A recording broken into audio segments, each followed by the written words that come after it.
नमस्कार साथियों, स्वागत है आप सबका फिर से आपके अपने YouTube channel knowledge centre Hardoi पर। मेरा नाम है सुमित सिंह और आज से मैं आपको अंग्रेजी की क्लास यहां पर ऑनलाइन माध्यम से देना शुरू कर रहा हूं।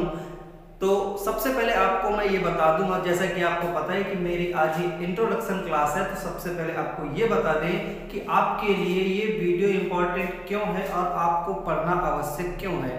चाहे आप स्टूडेंट हो या आप स्टूडेंट के अभिभावक हैं, अगर आप स्टूडेंट के अभिभावक हैं तो आपके लिए ये वीडियो सबसे ज़्यादा इम्पोर्टेंट है। स्टूडेंट्स के लिए भी इम्पोर्टेंट है, लेकिन अभिभावकों के लिए ये वीडियो सबसे ज़्यादा इम्पोर्टेंट है, क्योंकि आजकल बच्चे जो हैं कोचिंगों में क्या पढ़ने जा रहे हैं, क्या पढ़ रहे हैं, ये जानकारी अभिभावकों को नहीं होती है।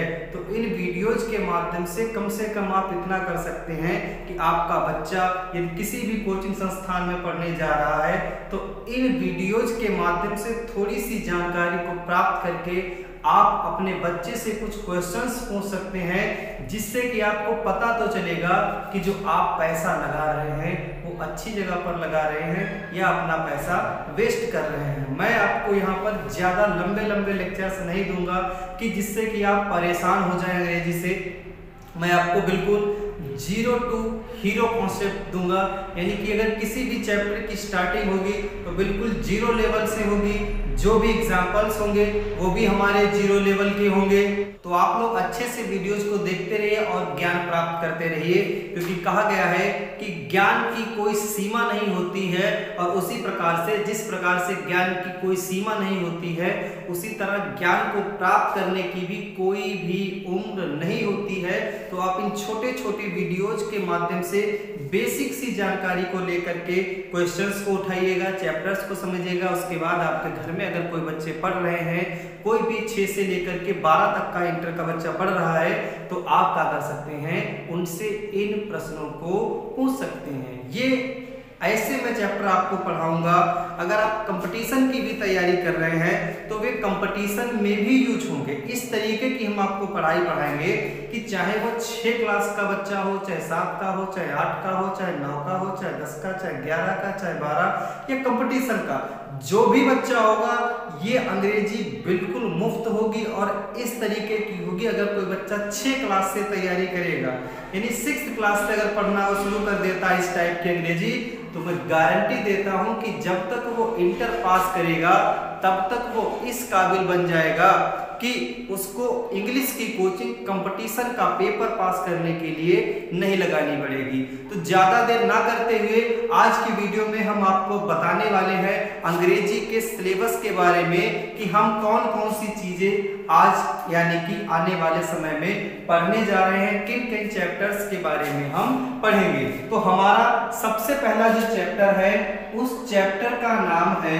Parts of speech. अगर बच्चों ने पढ़ा होगा तो ये सबसे ज्यादा पढ़ाया जाने वाला चैप्टर है, जिसका नाम है पार्ट्स ऑफ स्पीच। होता क्या है, हम जब आपको पढ़ाएंगे तो एक एक चीज कायदे से आपको समझ में आएगी। बहरहाल आपको बताते हैं कि पार्ट्स ऑफ स्पीच के अंतर्गत कौन कौन से चैप्टर आते हैं। तो पार्ट्स ऑफ स्पीच के अंतर्गत आने वाला हमारा पहला चैप्टर है, जिसका नाम है नाउन। उसके बाद इसके अंतर्गत नेक्स्ट चैप्टर आता है, उसका नाम है प्रोनाउन। नेक्स्ट चैप्टर है वर्ब, फिर आता है एडजेक्टिव, उसके बाद आता है एडवर्ब, फिर आता है प्रीपोजिशन, उसके बाद आता है कंजंक्शन, और उसके बाद आता है इंटरजेक्शन। तो इतने चैप्टर्स जो हैं ये हमें पढ़ने पड़ेंगे अंग्रेजी ग्रामर के एक चैप्टर, जिसका नाम है parts of speech. Parts of speech के अंतर्गत हमें इन चैप्टर्स का अध्ययन करना पड़ेगा। इसके बाद जो दूसरा हमारा है उसका नाम है टाइम एंड टेंस। ये हमारे दूसरे चैप्टर का नाम है time and tense. Time and tense जो है वो अब दो टाइप के हो चुके हैं। किस तरीके से दो टाइप के? एक तो सिंपल मोड वाले आपसे पूछे जाते हैं जिनको कहते हैं सिंपल टेंस, जो हमारे टेंस पर आधारित होते हैं, प्रेजेंट परफेक्ट, प्रेजेंट कॉन्टिन्यूअस, इस तरीके वाले टेंस। और दूसरा हमारा टेंस जो आना शुरू हुआ है उसको कहते हैं कंडीशनल। ठीक है, तो पहला हमारा टेंस है, इसका नाम है सिंपल टेंस, दूसरा हमारा है कंडीशनल टेंस। ये जानकारी हमको टेंस में पढ़नी पड़ेगी। जब टेंस पढ़ाना शुरू करेंगे तो आपको हम टेंस के बारे में वहां पर जानकारी देंगे। इसके बाद तीसरा चैप्टर जो आएगा हमारा वो आएगा नरेशन का। नरेशन का होता है जिसको हम डायरेक्ट एंड इनडायरेक्ट कहते हैं, वही हमारा नरेशन का चैप्टर होता है। इसके बाद चौथा चैप्टर जो होगा उसका नाम है वॉइस। वॉइस क्या होती है? जो आपने चैप्टर पढ़े होंगे कभी कि active voice and passive voice, तो ये वाला हमारा चौथा चैप्टर होगा। उसके बाद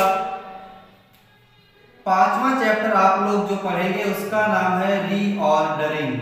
रीऑर्डरिंग में आपको सेंटेंस इधर उधर होता है वो आपको एक जगह पर व्यवस्थित करना सिखाया जाता है।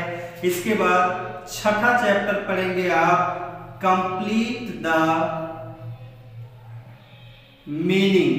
कंप्लीट द मीनिंग में क्या होगा? आपको मीनिंग एक दी जाएगी और उस मीनिंग में कुछ खाली जगह होंगी, उसमें आपको मीनिंग को फिलअप करना पड़ता है। सही वर्ड को लिख करके आपको वहां पर पूरा अक्षर बनाना पड़ता है। इसमें कंप्लीट द मीनिंग में आपको ये करना पड़ेगा। जब आप इतना पढ़ लेंगे उसके बाद सातवां चैप्टर पढ़ाया जाएगा आपको जिसका नाम है ट्रांसलेट इनटू इंग्लिश। अब इसकी खासियत क्या है? इस चैप्टर का नाम है ट्रांसलेट इनटू इंग्लिश, लेकिन अधिकतर टीचर क्या करते हैं इसको नाम दे देते हैं story. What is the difference between translation and story?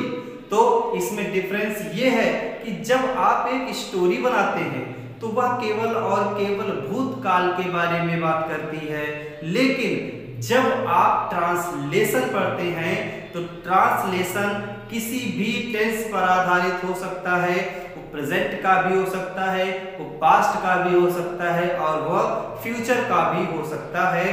तो ट्रांसलेशन इनटू इंग्लिश बहुत आवश्यक है। अगर ये आप कॉपी की जगह पर अपनी जुबान पर रटना सीख लेते हैं कि किसी भी हिंदी की लाइन को ट्रांसलेट कैसे करते हैं अंग्रेजी में, तो हम क्या कर सकते हैं, ज्यादा नहीं तो थोड़ी बहुत अंग्रेजी में स्पीकिंग करना शुरू कर सकते हैं। इसके बाद हमारा चैप्टर 8वां आएगा जिसका नाम है आर्टिकल राइटिंग।